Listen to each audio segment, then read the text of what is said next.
tuning in to the online broadcast network, AFTERBUZZ TV. Over 20 million weekly downloads in over 150 countries, and your #1 source for after-show entertainment.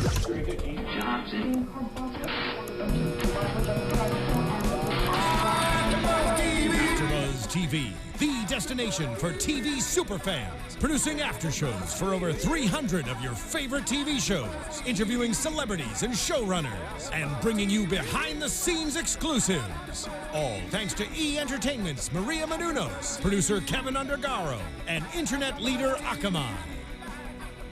Now, let the buzz begin! Hi everybody, welcome to The Ultimate Fighter, Season 21 here on AFTERBUZZ TV. I'm Suri Serano, and boy, do we have a show for you. It is week 3 in the Tough House, and joining us in a little while is Mr. MMA himself, the top UFC reporter in the world, Mr. Ariel Helwani. He'll be joining us. We cannot wait for that. But first, let me introduce you to my co-hosts, who are fantastic. To my left, Mr. Jared Gilkerson. That's me. Nice hairdo, by the way. Thanks. The headphones don't do it justice, but Yeah. it just matches it down. Side view. Didn't you? No, I did lose a bet, but the haircut took place before the fight. Oh my God. And on the other side of the table, we have Mr. J-Tan. Welcome. Hi. Hey, everybody. Are you excited or? Yeah. I'm looking forward to talking to our buddy and getting into the show. I know. There's a lot to talk about. Yes, for sure. there is. So let's get a move on. And to your left, the lovely Alexis Torres. Thanks, guys. Hi, everybody. I'm so excited to talk about this because I just know the sauna scene is the one thing I'm like, I am so livid. Are you really? I am. Oh, And God. guys, that's not a spoiler in the good way that you think. The sauna scene. No, unfortunately. It's Emmy worthy. It is Emmy-worthy. I mean, they spent a lot of time on that scene, so my word. we will get to it. Let's jump right in. 2 fighters chosen: American Top Team's veteran Steve Carl, right, versus the Black Zillions. Carl. Baby Monster. He's a black belt in BJJ as well as judo. What did you think was going to happen with this fight? It was a pretty good pairing, I guess, with Steve Carl, as you said, veteran of the squad there. Baby Monster comes in with a lot of. I hate when I brain fart like this. I apologize, guys. I've got a bunch of different thoughts going on all at once. 2 fists. He had 2 fists. We can see them, Jay. 2 fists. Yes. Did you think it was going to be good? Yeah, I thought it was going to be more competitive than it was. 2 fists, to your point, Jared. Heavy-handed. He's a beast on the ground. BJJ black belt. Very accomplished. And both guys have had quite a lot of matches between them. So it was pretty evenly paired. You had Steve coming in with a wrestling background, I believe University of Iowa, and did some time in the Army as well. So it was kind of wrestling versus BJJ meeting up with each other. Yeah. Conventionally speaking, a lot of times when you have 2 high-level grappling guys, it will negate each other's strategy. Will negate out, and you end up 2 guys end up like standing and banging. It's a stand-up war.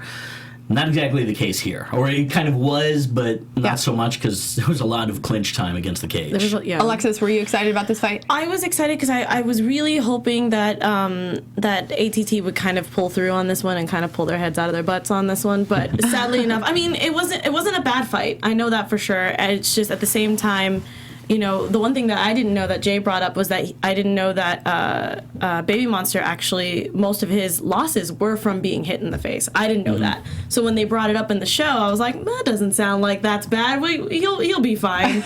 And then I really thought about it. I was like, oh, wow, that could actually be a giant factor because I feel like Steve could be a good striker, even though I know he mostly has a wrestling background.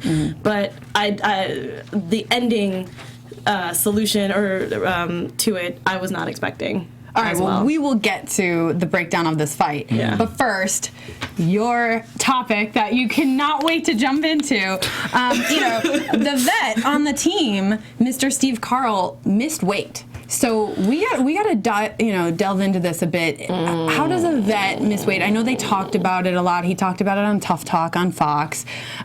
Jared, I'm going to go to you first. What's your take on this? Well, after hearing on Tough Talk, it sounds like he was unaware that he was even going to fight. I mean, they're aware, a day before, 2 days before? And now it sounded like it was less than that, which is like almost sounds like it was right before the weigh-in. But he said he was walking around 18 pounds overweight. Which is that's a bit of a lot. It's way too much to have to lose in a day's notice. Yeah. And then he just did a lot of griping about the house layout and not being able to find the bathroom and the sauna and the hot tub. The other team in their master bedroom has the sauna, so they can't really use it in that. Yeah, one sauna of the entire house. And on all of my, they say they're confined, but there's other ways to lose weight. And what are you more concerned about? Not making weight and then them finding out who they're fighting a little bit early, or just making weight? I mean, I would think you'd be more concerned about just making the weight. I think, small clarification, but I think they pick the guy who's going to fight a couple days before, and then they don't know who they're going to fight until the weigh-in. So there was maybe a few days, I believe. But 18 pounds is a lot. Like we said last time, you stay ready so you don't have to get ready. And in this scenario, you can't afford to get ready. You have that much less time. Because you don't know who you're going to face, so dealing with strategy at the last minute and stuff. 18 is a lot to carry at any point. Yeah, you're only in the house for 6 weeks. Yeah, get down a little bit further so it makes it easier. But you're a vet. Yeah. That said, he was over by 3/4 pound. Which I was so mad by that. Really not a lot. No, because I mean, I understand that, and I was like, okay, fine. The fact that you came in for a weigh-in and you were already kind of doubtful about the fact that you were going to be overweight, but not that much. It's like a rabbit poop. Like that's not even a rabbit poop. That's what it is. That's exactly. Picture that. No. Funicula, but still just a bunny. Yeah, like it's just dumb. I felt that everyone's like, oh, it's so unprofessional of you to be overweight, but it wasn't a lot. I can understand if he got on the scale and he was 18 pounds, I'd be like, okay, buddy, come on. Didn't try. But I mean, he wasn't that far off, and that's why the fact that he did go into the sauna to sweat it off made perfect sense. Right. Now, mind you, too, this is, there was, what was the word? They were getting backlash from Blackzilians, home of Anthony Johnson, who missed weight, I don't know how many times, but got kicked out of the UFC for missing weight as a welterweight, tried to fight middleweight, got kicked out for that, then eventually came back as a light heavyweight. So I mean, Yeah, I was just like, shh. This is not. What did we think? What did we think of Coach Tyrone coming in and kind of instigating a fight, pretty much, about not wanting them in there? And by the way, they went to their female locker room and dismantled the sauna, so they couldn't go in and use that one. Well, presumably, I mean, sabotage. Sure. I think we might differ here, so I'd like to hear your opinion on it. I mean, at the same time, I understand that when it comes to gym rules, it's very territorial. I get that. But at the same time, like, just shut up and fight. Let him lose the weight and then put all of your anger into the ring. You sitting there trying to start drama just because he's using your sauna seems like such a girlish thing to do, and it's really annoying. Me personally. I see your point. I see it's petty. It's nothing. But I look at it is a reality show. It is almost like a game show. So the Blackzilians are playing the game much better. Oh yeah. And they think anything they do, maybe it'll just get in their head. Maybe he still will make weight. But I just look at it as, hey, it's a reality show. I'm going to showcase my personality, and we're going to win the game. No. So it's kind of a half and half. Yeah, no, and it made for good TV. Yeah. I'll give him that. But at the same time, as a fighter, I'm sitting there going, why are we even talking about this? Just let him use the sauna for 20 minutes. Who's the guy that got in his face? It sounds like he has a permanent cold for ATT.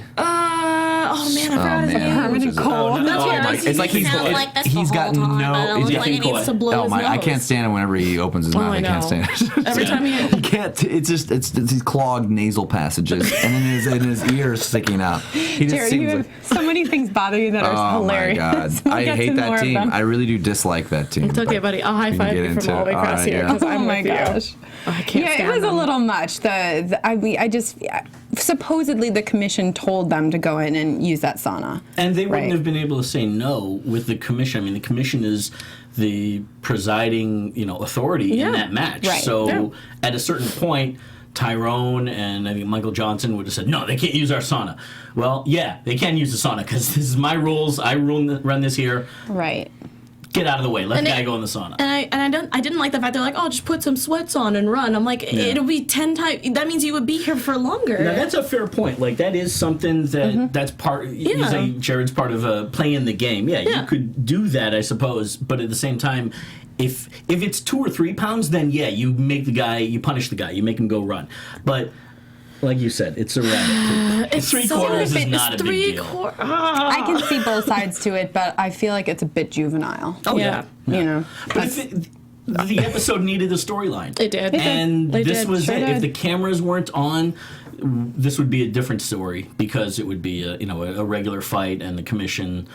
Well, frankly, the guys would have had more time to cut it anyway. Right. Probably would have had 2 hours, but I mean, but I would have preferred this problem than the whole wine debacle they had earlier, which we don't have to. We don't have the to talk wine. about. Try the wine. planting the seeds of the You long-term played storyline. right That's into another one. what Jared wanted to talk about. It's- He Oh my was God. on fire earlier about it. We were really? talking on the phone earlier, and it just.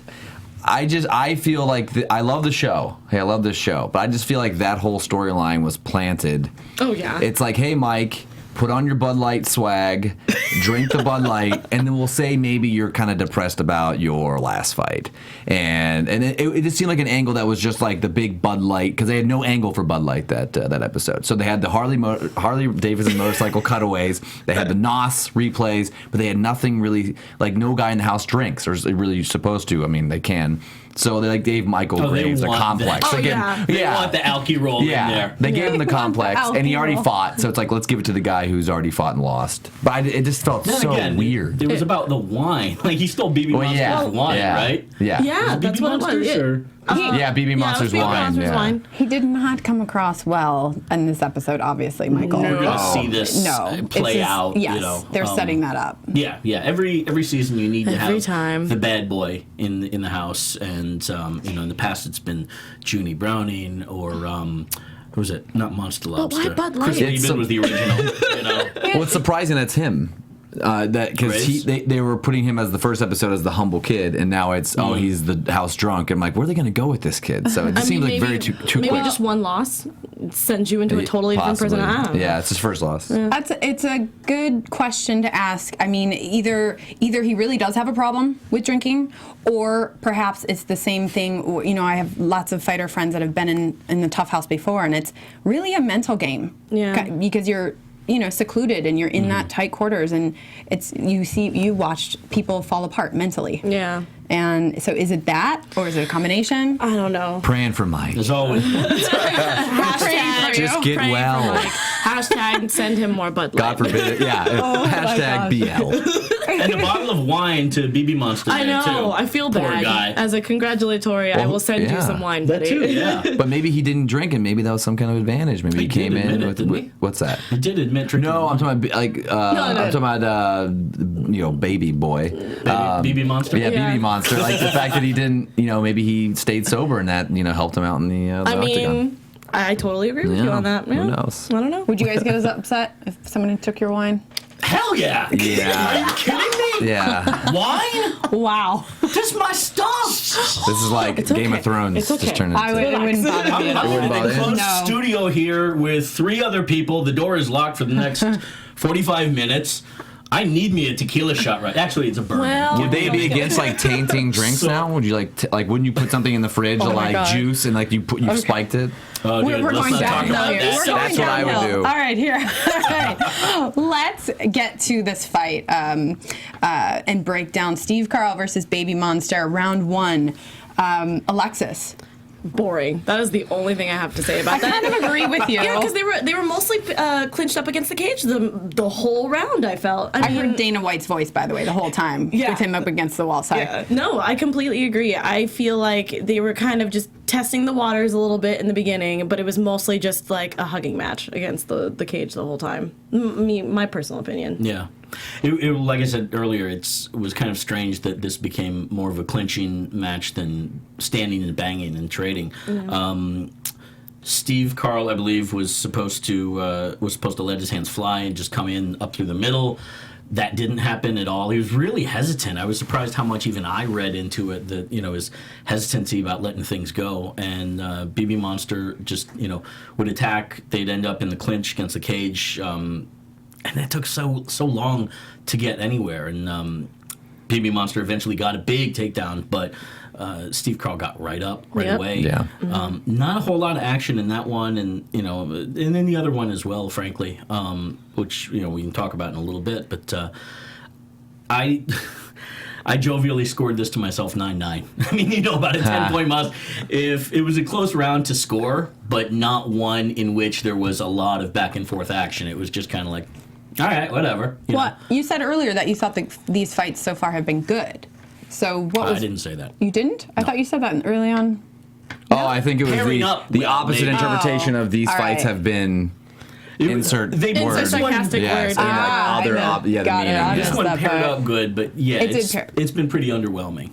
I agree with you. I agree with you. Yeah, the first round, I mean, I agree with you guys. The only thing was, I really think Baby Monster, he had some good kicks and some good strikes where you could actually see that Steve was hurt. He was limping at one point in the match. Yeah. And they cut away to Dan during the first round, and he goes, he had him up against the cage longer, so it's a close round. I just don't see it that way. You guys would know the scoring better than me, but I think that Baby Monster got cleaner strikes in that were more effective, so I gave him the round. And that's a bigger priority in terms of scoring than cage control. Yeah, that's true. And I also thought it was interesting the second week in a row. This has been the second week in a row that the Black Zillions have put someone out who's smaller with a bigger reach. And ATT, 2 weeks in a row that they've thought they had a guy with better strikes and just told him to go strike, and it hasn't worked. Like, this is becoming a trend. Like, I think ATT needs some better prep here going into week 4. Alexis? I was just saying that actually, I had a question for all of you guys. I don't know if you guys thought that maybe the fact of the whole weight drama got to him, maybe? Or he was just not listening to his coaches. What do you guys think about that? I'm kind of up against the fence, as, not to be punny. I mean, I'm referring to the interviews and what people said, I believe either on Tough Talk or Dan, that Steve came out pretty flat, and it seemed like it did kind of drain him a little bit. Which honestly, is weird for a vet, too. He looked a little slow to me, not that I know. Yeah. I'm not an expert. I don't necessarily buy that. It doesn't make sense to me that from 3/4 of a pound that you're going to be that dehydrated. Plus, it's a day before, so you've had a long time to get back. And if you had to suck down only 3/4 of a pound, guys, I am one of the most unathletic people that I know these days. I know that I can cut down 3/4 of a pound. That's not a problem. So, well, if it was 18, it could be different. They're not disclosing the information, but someone else in that gym was picked, and then something happened. Maybe the gym has an issue with cardio. I don't know. Like, it sounds like a lot of guys maybe aren't ready. Yeah. But the Black Zillion team has guys that looks like they're in superb shape. And Steve looked winded, really early. He did look winded. Yeah. Okay, I thought I was the only one that noticed that. I think there's a lot of the clinch. His head was down. It looked like he was breathing really hard, and I was like, what's going on right now? He was holding for control. He wasn't really working for that takedown there against the cage. A separate thought I had, it was a fleeting thought, but just watching, and you never know how things are cut and whatever, and so nothing, not to take anything away from the ATT team, but the Black Zillions in that piece look like they have, the top guys on fitness and health, and kind of like, because they have money, are they able to provide better training? I don't know. It was just a quick thought, because I know they have a lot of financial backing.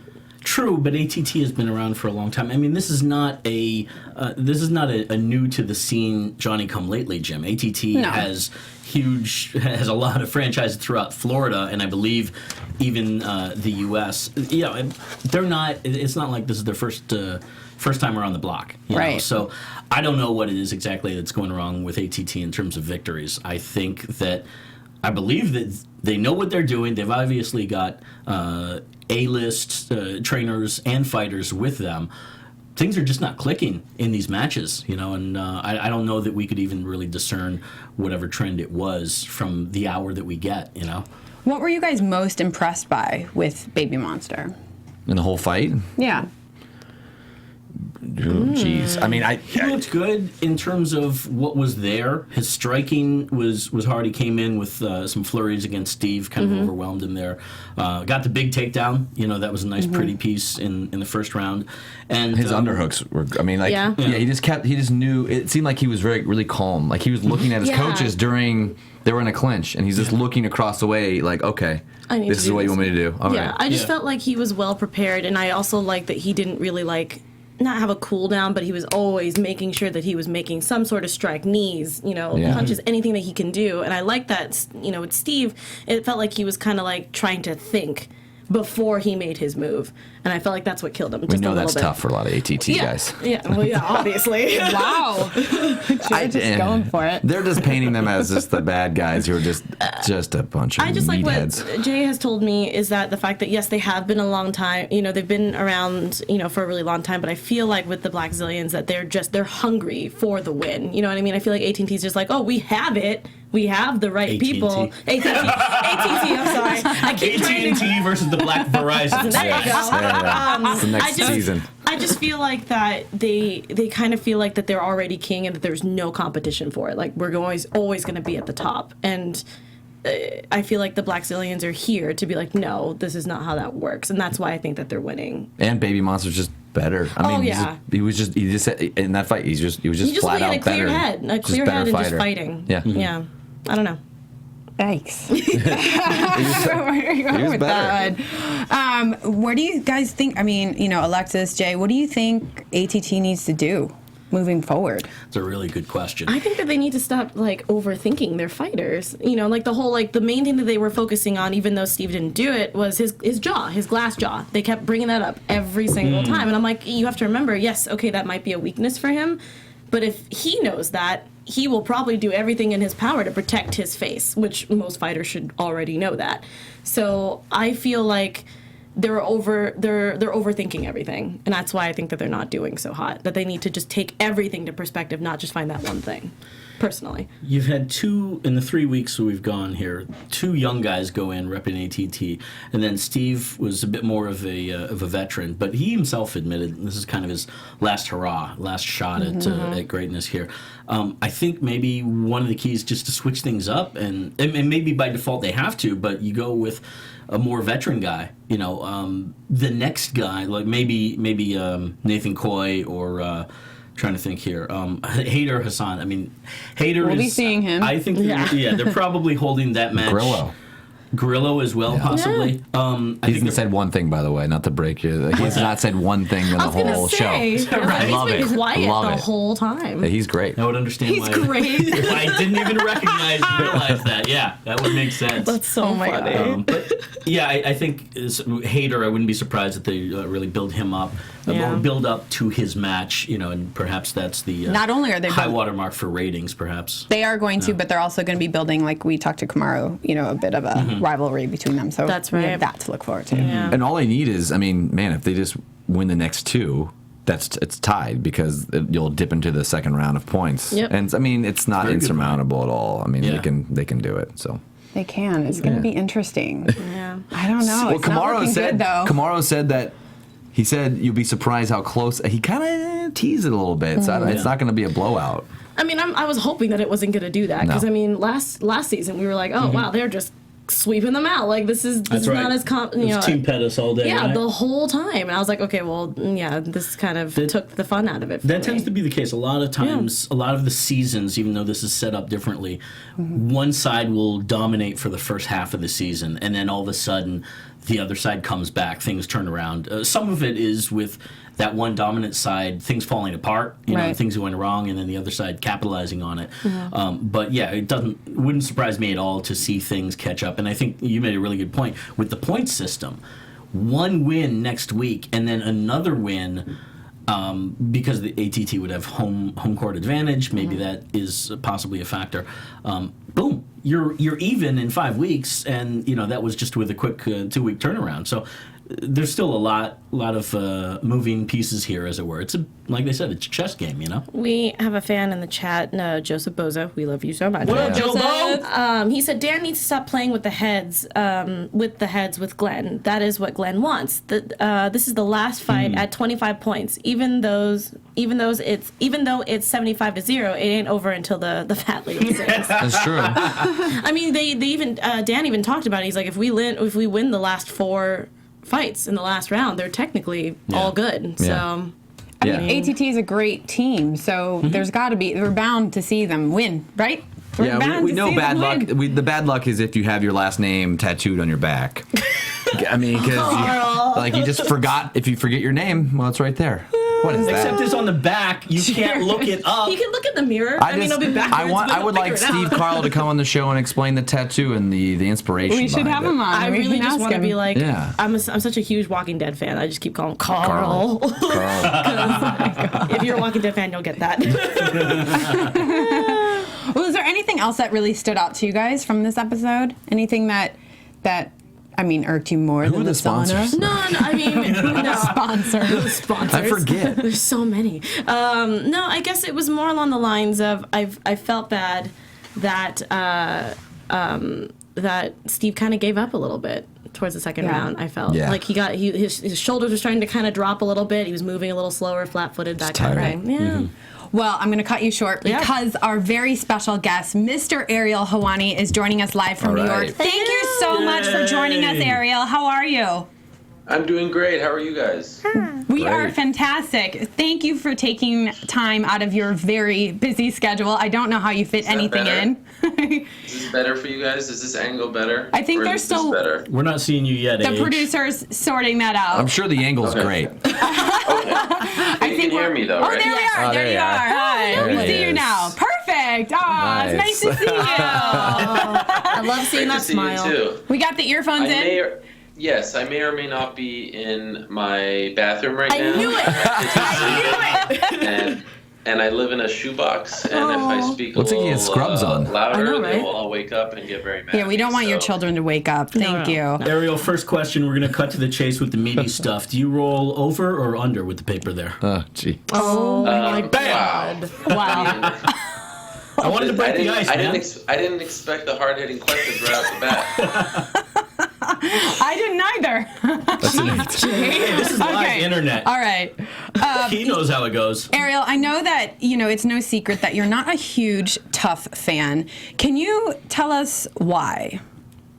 It's not that I'm not a huge Tough fan. It's that I feel as though the novelty of the show and the product has worn off. We've seen now this is the 21st season. We've seen all kinds of variations. We've also seen some international shows, and I like the fact that they have kind of thought outside the box on this one, and they're in Florida as opposed to Las Vegas, and it's a little different, as far as the coaches and the gym owners being the coaches in this one and all that stuff. But when I found out that the fighters for this season weren't fighting for a UFC contract, I was wondering, well, what exactly is at stake here? All right, money for the team and I guess bragging rights, but that was the whole point of Tough to begin with. It was to see who could graduate to the UFC, and now that's not really at stake anymore. So I don't know. I kind of feel like with anything, distance makes the heart grow fonder, and maybe we've just seen too many episodes, or too many seasons, I should say, in a short amount of time, and maybe just a bit of a break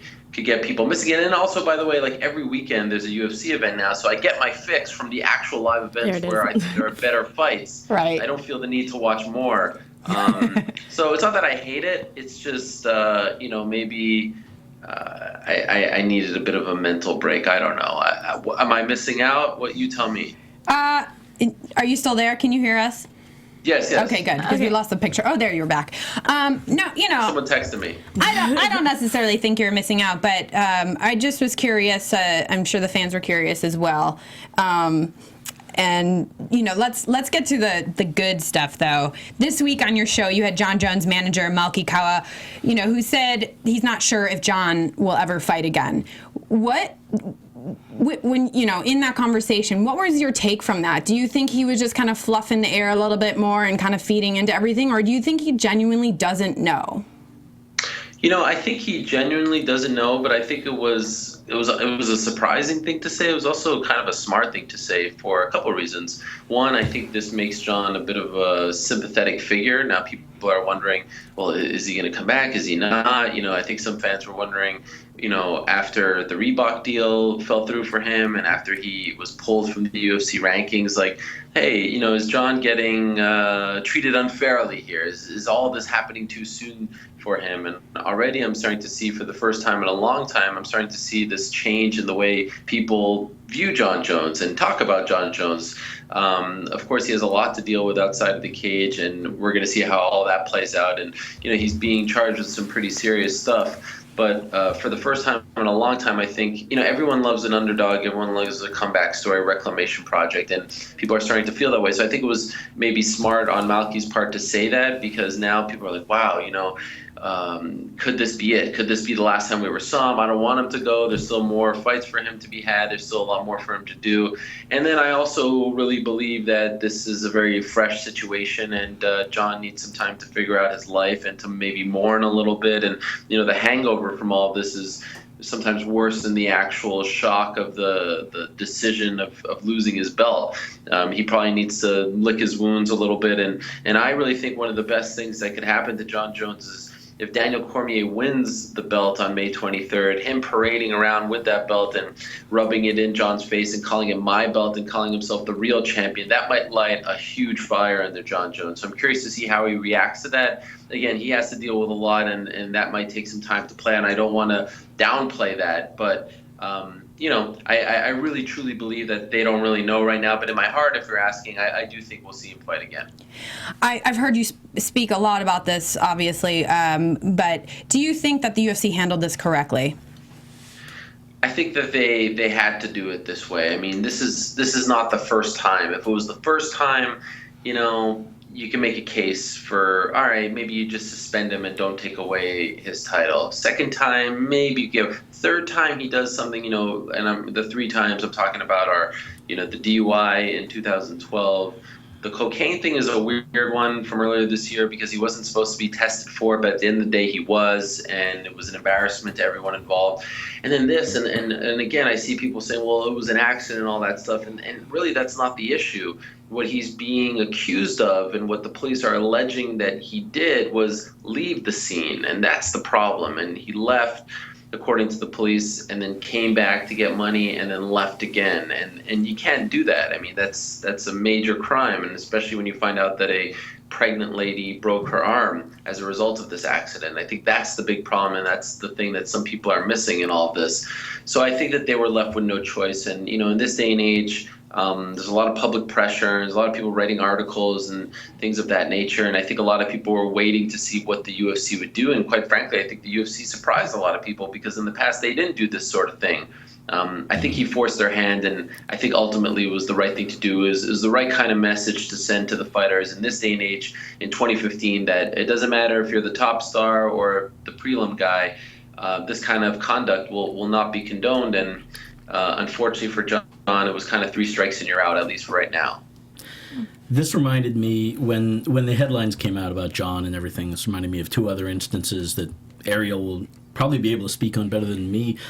We've seen recently, actually. Number 1 was the Thiago Silva incident from around this time last year, roughly, when all of these situations obviously are apples and oranges and probably should be taken at a case-by-case basis. But that situation where he was threatening his wife out in the open, drove to a gym where his wife was, class was going on, he was armed, and I believe reports where he was on drugs. And you also, I'm trying to remember the sequence, but they didn't let him go until there was a certain backlash that the media and the fans gave, saying, how do you forgive this guy? And then some video came up of Thiago supposedly with a gun. His wife had shot him, proverbially with a camera, that is, kind of threatening him.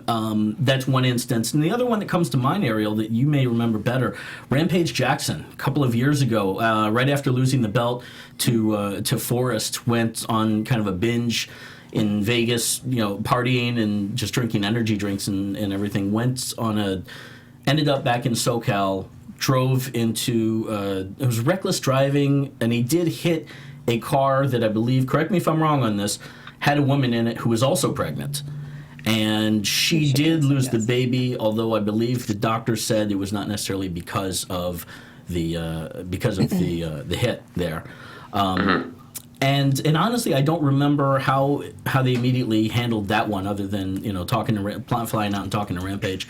Do you think that they've learned their lessons? A bad way of putting it, but they've had to. The UFC has kind of had to figure out how to deal with those things case by case. Do you think that fed into how they handled Jon this time?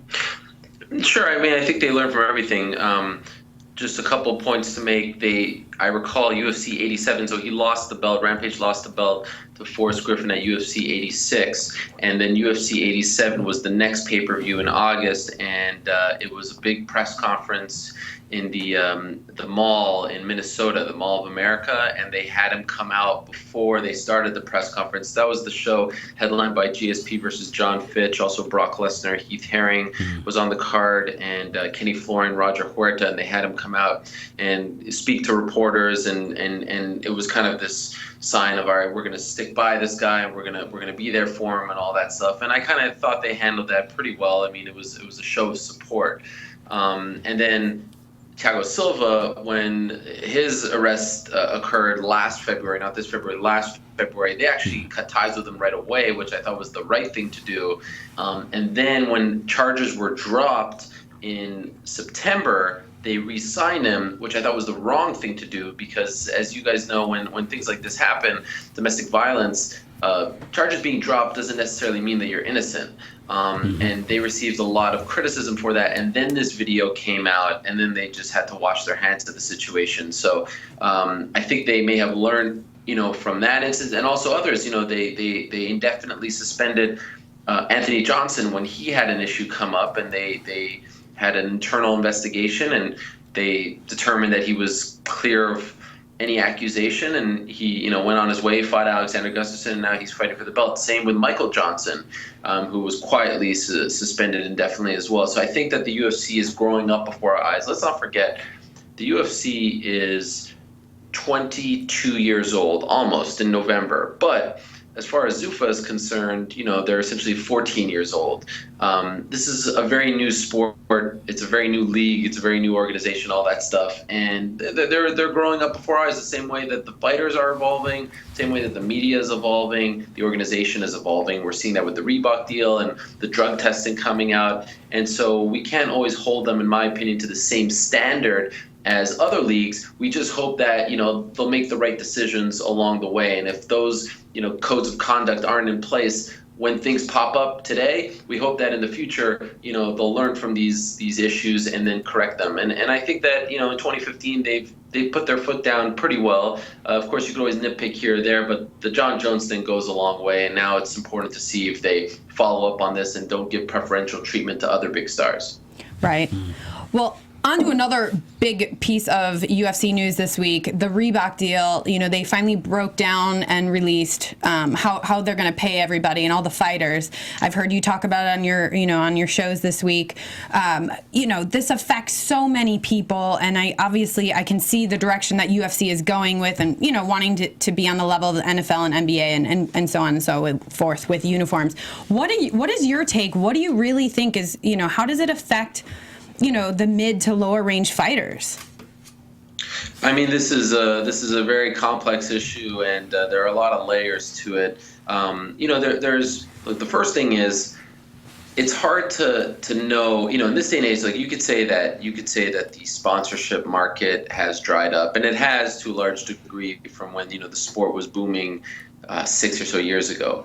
But why has it dried up? Well, you could make the case that maybe MMA isn't as popular, or you could make the case that the sponsor tax that the UFC implemented later on drove away a lot of the smaller companies. They didn't have as much money to spend on the fighters themselves. I mean, there's a lot of factors that came into play. And so then how much were these fighters making in today's day and age? We've heard of some fighters say, well, I don't even have sponsors anymore because I didn't want to go after the companies to try to get my money. And there are other fighters who are actually still doing very well.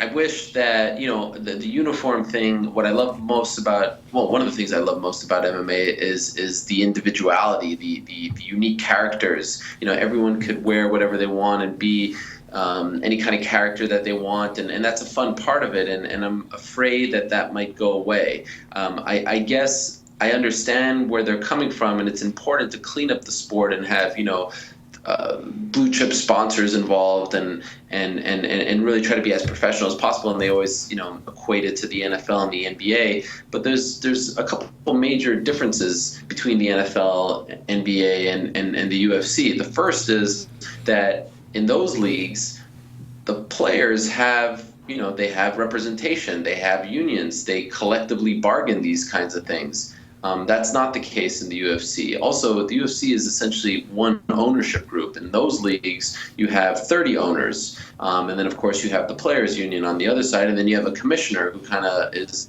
the arbitrator. And then they brought up the fact that in the other leagues, it's no different. Adidas is the official apparel sponsor of the NBA, and they make their jerseys and all that stuff, and those are the rules. That is very true, but someone like LeBron James can wear his Nikes, and Michael Jordan made a lot of money doing those things. That's not the case in MMA. So there's a lot of differences. I get where they're coming from, but there are still a lot of differences there. And then they announced yesterday that there'll be a sponsorship opening for one more company to come into play. So before we just thought it was going to be Reebok. Well, now there's Reebok plus one more if they see fit, but that money isn't going to the fighters. And perhaps maybe if you said to the fighters, all right, you can go out and get one other sponsor. Go out there and do your thing. Get $1 million for it, get $10. The spot is yours. Maybe then fighters would feel a little more comfortable with it, but that's not the case right now. I wonder how much, they did say, and to their credit, this is minimum, and they're going to review this periodically, and the main thing I'll say is I don't know if it's the media's hill to die on. We can bring up these issues and talk about them, and I've seen fighters tweet about them, but what are they going to do about it after that? Is it just a tweet and then try to get a few retweets and favorites and feel good about yourself? Or are you actually going to say, hey, UFC, let's sit down with my manager and figure this thing out? Because true professionals don't just go out and tweet things. You actually go out and get things done. So if you're unhappy with it, what are you going to do about it? And only they know how much this deal is a negative for them. They're the ones who know, how much they're making off sponsorship now. We don't really know those answers. So right now we're seeing some fighters complain. We have to be honest, not everyone's complaining. So at the end of the day, I think it's on the fighters to step up and say, all right, this isn't working for me. Or if it is, then, hey, it's much ado about nothing. I'm sorry for rambling there, but it's such a complex thing. It is. There's just many different directions that you can go. Quick question about the Reebok thing, just to kind of hit that, is do you see fighters, this being an advantage, obviously for UFC, because they're getting a big paycheck from Reebok, so that's out of the way. But in the long run, the fighters being able to negotiate with, let's say, other MMA leagues, you have Bellator, do you think saying, a fighter goes to Dana and says, hey, I'm losing such and such amount of money, you guys got to give me a bigger contract, or I'm going somewhere else where they're going to let me get sponsors and I'll make more. So you think in the long run it could be better for the fighters? Well, I think the fighter has to weigh, what he could get in the sponsorship market fighting elsewhere, and also how many of these sponsors, will want to stick around if they're not in the UFC, because, still at this point, by a wide margin, in my opinion, the UFC is the NFL. It's the most recognizable brand in the sport by far. A lot of people think the UFC is the sport. But if they want that freedom, if they want, the ability to go out and get whatever they want as far as sponsorship is concerned in the free market, then maybe they will start to consider that. Maybe that's another thing that they can now put in the pros column when they're, deciding between the pros and cons of testing the market.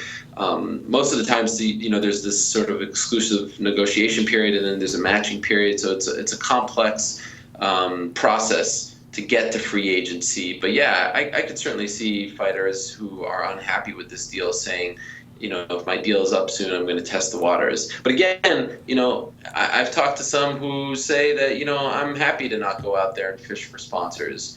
Of course, we've heard from a lot, in the last 24 hours or so, or I'd say a few who are shocked by this and disappointed. I'm wondering if this is what we're going to see come July, or if the UFC is sitting back and Reebok sitting back and saying, "Wow, this is not the reception." I truly feel like deep down their intentions were good, but this is not the way we thought it was going to turn out, and hopefully they'll be receptive to that and listen to those criticisms. You mentioned fighters, aren't really necessarily doing anything about it, sitting them down with their agents, and maybe, what good is a tweak going to do? Do you think that there is a lot of fear around that, about speaking out against this deal, in terms of maybe how Dana views them after, and, that can kind of cause some problems for them, and maybe, people don't like to step out of the box sometimes because they don't want to get that backlash. Well, here's what I'll say. I work for Fox Sports and MMAfighting.com. SB Nation owns MMAfighting.com. If I was unhappy with my pay with Fox Sports, or an opportunity I wasn't getting with MMAfighting.com, or my pay, would I go to Twitter to complain about it, or would I try to figure it out with my bosses? Would I tell them? You know what I mean? I don't understand why go out there and complain about it publicly when you can try to get on the phone and say, like, hey guys, this doesn't work for me, and this is why I'm concerned, and this is why I'm bothered by this. You know what I mean? So if, let's say, a fighter wanted my opinion, my advice, what should I do? I would say call the UFC and voice your concern. Don't go to Twitter. What's the point of that? I don't understand that approach. If I'm your boss and I see that you went to Twitter as opposed to, or some sort of public forum, in interviews, people are going to ask you about it, and you should be honest, that's fine. But if you go out of your way on some kind of social media, I'd be thinking, like, well, why didn't you bring this up to me? What do you think? I'm just going to, I'm searching through Twitter looking for everyone's reaction to this. You know what I mean? So that's why I sort of question, all right, well, what's the approach here? Are we really looking for change, or are we just looking to complain? If you're truly unhappy with it, and I know some are, what are you doing about it? It's not our fight to fight. It's your fight. It's your money. You're the one who says he's losing out. So go stick up for yourself. And speaking of, actually, how do you maintain balance between your job at with UFC and Fox and your own podcast, which I know that you were pretty heavily opinionated about, which I always love, and I tune in every single time. So I've always wanted to know how it works. You're welcome. Well, I mean, it's no different, than someone who works for ESPN and covers the NFL, or someone who works for TNT and, covers the NBA, or TBS covers Major League Baseball. I mean, I work for the television partner of the UFC, but I work for Fox, and then I also work for MMA Fighting. Fox is my TV home, or Fox Sports is my TV home, Fox Sports 1 and 2, occasionally Big Fox, and then MMA Fighting, I get to do my shows and cover the other leagues and stuff. So I feel like I kind of have the best of both worlds, and it's great. I see your producer yawning here, so I must be boring her great. So my answer there. Oh, Marissa, not at all. Down. I love it. She actually really likes you. That's hilarious. So funny. She was asking for another cup of coffee right before we went on. That's what Sorry to bore you. Oh, Marissa, that's hilarious. She's just doing some mouth breathing like the ATT guys. Oh my God. Well, Ariel, listen, thank you so much for taking time out of your schedule, and hopefully we didn't wake your babies in the other room sleeping. No. All good. My pleasure. I'm a fan of the show. Keep it up. And maybe now, because you guys are doing this and had me on, I'll start watching Tough, so I'll blame you. Oh, Ariel, I love it. Maybe we can have you in next time you're in LA. That would be awesome. Maybe. Well, let's not get crazy. I know. I've tried that one already. All right, thank you so much. Bonsoir, Have a good mon ami. night. Thanks, guys. Take care. Bye. Bye. Well, that's Awesome. That was cool. Fantastic. Yeah, I love him. that. Love him. It's interesting points, right? Yeah. On everything. He's one of those guys. He really is in the catbird seat when it comes to insight, because I think he's obviously getting a lot more information from the UFC. He's an encyclopedia. Those were his words to me, by the way. Right. He's an encyclopedia. That's what his words on were? UFC? Yes. Wow. Yes. I yes. could totally, man. I mean, could totally hear him saying that. Ariel Helwani versus George Hermosa. Let's go. We're gonna make this happen. George, the gauntlet's been thrown down, buddy. Yeah. But he's in the best, as he said, he's in the best of both worlds. A catbird seat. The information that he gets that he's not allowed to let on, and also the analysis, the access that he has across the board to people, and never mind the smarts too that he's got to process all of this stuff. No, he's amazing. He's the best. Yeah, I mean, there's 3 or 4 people in the sport that in MMA media that I absolutely will stand firm. You listen to them, you know, they are reliable sources of good information and a lesson on how to process it. Absolutely. Dave Meltzer and Josh Gross absolutely are 2 others of those of that triumvirate or quartet, whatever it is. Yeah. But strong guys for you guys to go and study. Definitely. Yeah, there we go. Subscribe to all those podcasts. Well, what a week. Let's tell everybody where everybody can find you. You Alexis? can find me all over the social media interwebs and everything else at Alexis Torres are sold at atorres890. You can also find me here at our sister network, blackhollywoodlive.com, where I talk about video game news, pop culture, and every other thing that you can think of. JTAN716, the usual big 3, Twitter, Instagram, Facebook, and Adult Friend Finder. Twitter. I'm just kidding, Mom. I promise. No, just kidding. Not true. Oh my gosh. So mad at you. Twitter at Gilkerson Radio. And I'm on plenty of shows here too, so give me a follow. I love it. I'm at Suri Serano on Facebook, Twitter, Instagram, and Periscope. Thank you for tuning in, and we will see you next week. Bye, guys. Later. From executive producers Maria Menounos, Kevin Undergaro, Phil Svitek, and the entire AfterBuzz TV staff, we would like to thank you for listening to the AfterBuzz TV network. To watch or listen to other after shows and post comments or questions, be sure to visit AfterBuzzTV.com. I'm Sir Richard Wentworth, and this has been a presentation of AfterBuzz TV. Buzz you later. The views expressed herein are those of the hosts only and do not necessarily reflect the views of AfterBuzz TV or its owners or principals.